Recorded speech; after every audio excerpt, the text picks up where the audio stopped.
Salve, kembali berjumpa lagi dengan saya pada hari ini tanggal 16 Juni 2026. Saudara, di pagi yang cerah ini sudahkah saudara mengucap syukur dalam doa kepada Tuhan Allah kita? Dan juga sudahkah saudara memberi sapaan dan senyum kepada sesama? Mari kita awali perenungan pagi hari ini dengan tanda kemenangan kita. Dalam nama Bapa dan Putra dan Roh Kudus. Amin. Kasih tanpa batas. Bacaan liturgi hari ini diambil dari 1 Raja 21 ayat 17 sampai dengan 29 dan Injil Matius 5 ayat 43 sampai dengan 48. Saudara-saudaraku yang terkasih, hari ini saudara, kembali Yesus Tuhan kita mengajarkan yang sangat ekstrim sekali, radikal kepada kita saudara. Katanya, kamu telah mendengar firman, kasihlah sesamamu manusia dan bencilah musuhmu. Tetapi aku berkata kepadamu, kasihilah musuhmu dan berdoalah bagi mereka yang menganiaya kamu. Matius 5 ayat 43 sampai dengan 44. Dikatakan kasihilah musuhmu. Siapa yang mampu mengasihi musuhnya saudara? Yang telah melukai hati kita. Siapa di antara kita mau mengasihi mereka yang telah berbuat jahat terhadap kita? Gila kali ya. Tapi saudaraku yang terkasih, inilah yang harus kita lakukan sebagai pengikut Kristus. Melakukan hal yang mustahil secara manusiawi saudara. Mengasihi dan mendoakan musuh kita. Yesus meminta kita saudara meneladani kasih Allah yang sempurna, yang berlaku adil dan memberikan berkat kepada semua orang, baik orang baik maupun orang jahat. Di sini saudaraku yang terkasih, Yesus membedakan saudara antara kasih manusiawi dan kasih ilahi. Mengasihi orang yang mengasihi kita itu wajar dan bahkan dilakukan oleh orang yang tidak mengenal Tuhan, seperti pemungut cukai.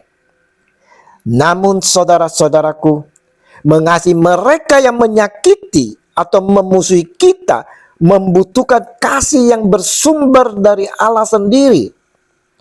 Kasih tanpa syarat itulah agape, kasih ilahi. Kasih tertinggi saudara tanpa syarat dan penuh pengorbanan.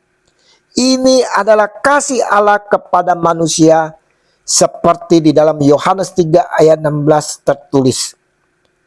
Karena begitu besar kasih Allah akan dunia ini, sehingga ia telah mengaruniakan anaknya yang tunggal, supaya setiap orang yang percaya kepadanya tidak binasa, melainkan beroleh hidup yang kekal,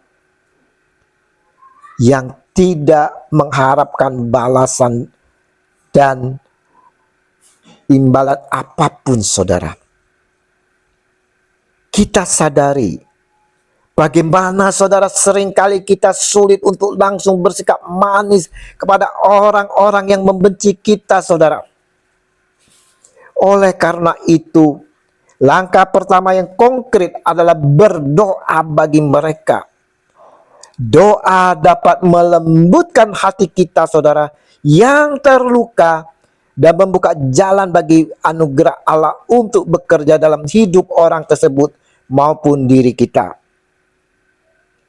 Ingat, perintah ini bukanlah beban yang membuat kita putus asa saudara. Ini adalah proses pengudusan agar karakter kita semakin mencerminkan Bapa di surga.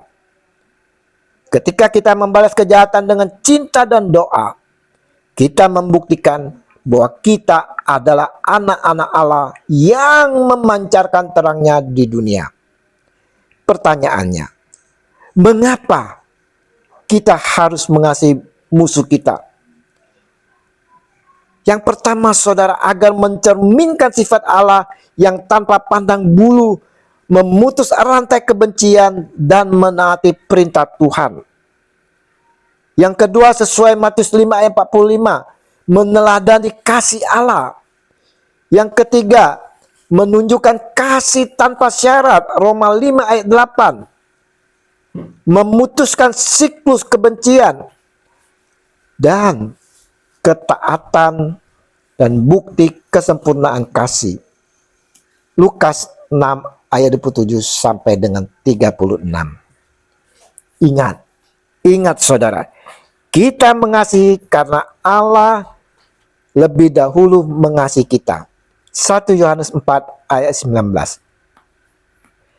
Saudara-saudaraku yang terkasih, Regi hari ini saudara kita kembali diingatkan untuk dapat hidup saling mengasihi terhadap sesama, terutama saudara musuh kita yang telah berbuat jahat.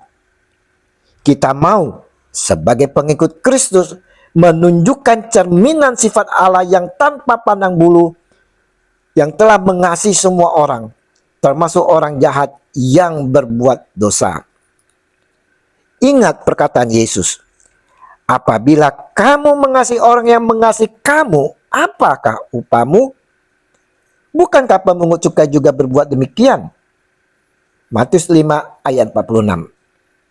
Mari saudaraku yang terkasih, kita mau hidup secara radikal saudara, dengan mau mengasihi dan berdoa bagi musuh kita. Sekalipun dunia bilang gila dan mustahil, kita tetap mau dengan teguh mengasihi. Karena Allah telah lebih dahulu mengasihi kita saudara. Kasihilah dengan kasih tanpa batas. Cintailah musuhmu karena dunia ini milik kita. Cintailah musuhmu karena dengan cara ini mereka mungkin menjadi ahli waris dunia bersamamu. Mereka mungkin saja menjadi saudaramu.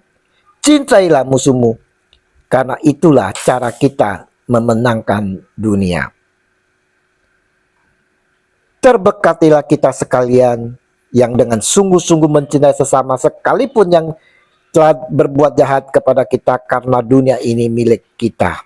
Amin. Dalam nama Bapa dan Putra dan Roh Kudus. Amin. Shalom Aleihim.